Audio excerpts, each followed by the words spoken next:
Hello everybody. Does everybody have their circle drawn? Next we're going to add numbers. And this is fairly straightforward. We're going to use the text tool here, and I am going to use impact font. Now this is the last font I used, so it's already selected on mine, but if you wanted to select it, this is the list of all the fonts on your system, all the ones from Cricut. Just type IMP and impact will show up, and we're going to type 12. We're not putting all the numbers in here because they take up just way too much space. And we're going to make them the font size of 50 because I've discovered through a lot of trial and error that that's about the right size you want. And we're just going to put them in here. We're not going to worry about where they are right now. We're going to align them all. I'm just getting them all the right size and getting them approximately where we want them so that we have them when we want them. I'm going to show you something special with the 6 and the 9. The 6, since we're going to cut this out of the frame or slice it, the little circle in there in the middle is going to disappear. Let's increase the size so that we can see this. We're going to take a square and we're going to make it tiny.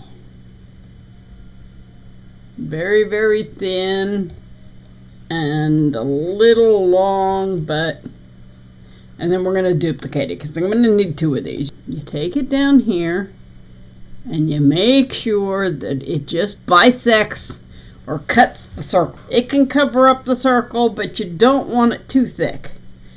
Then you select both the 6 and the little line and you slice it. And then get rid of the extra. We don't need it. Now, you see how there's a little line in there that isn't cut?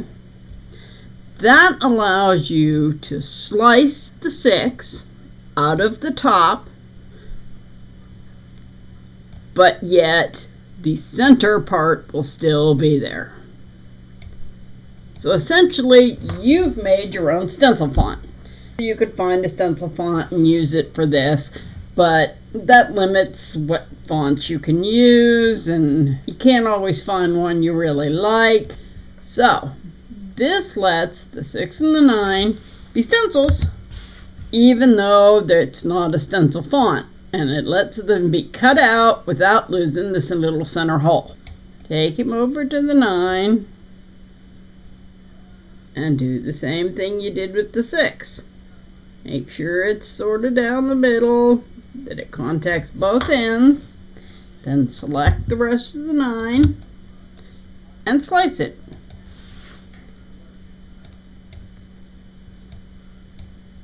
And again, you can see that the 9 works. It's not going to cut out the center part of the 9.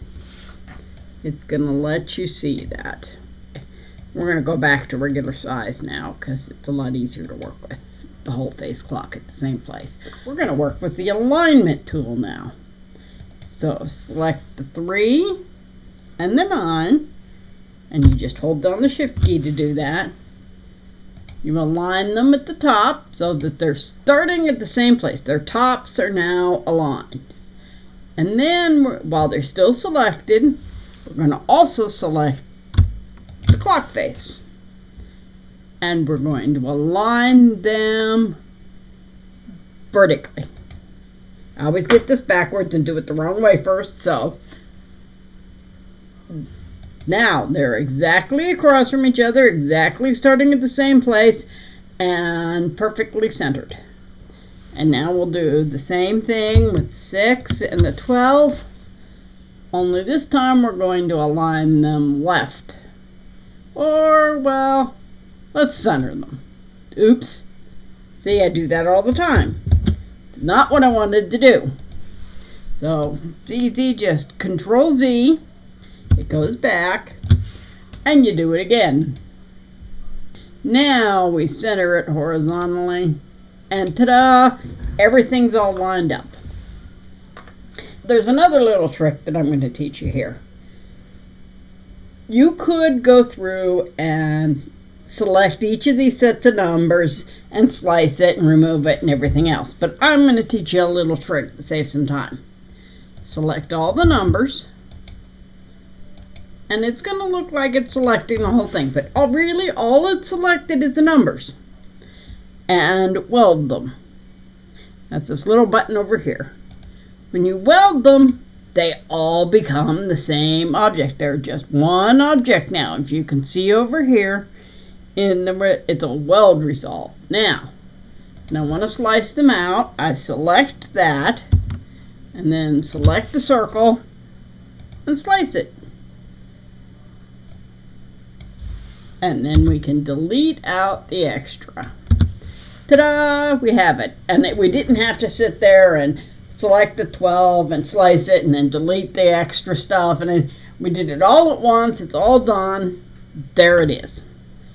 This is the end of segment 3. I've shown you how to make stencil fonts out of any font.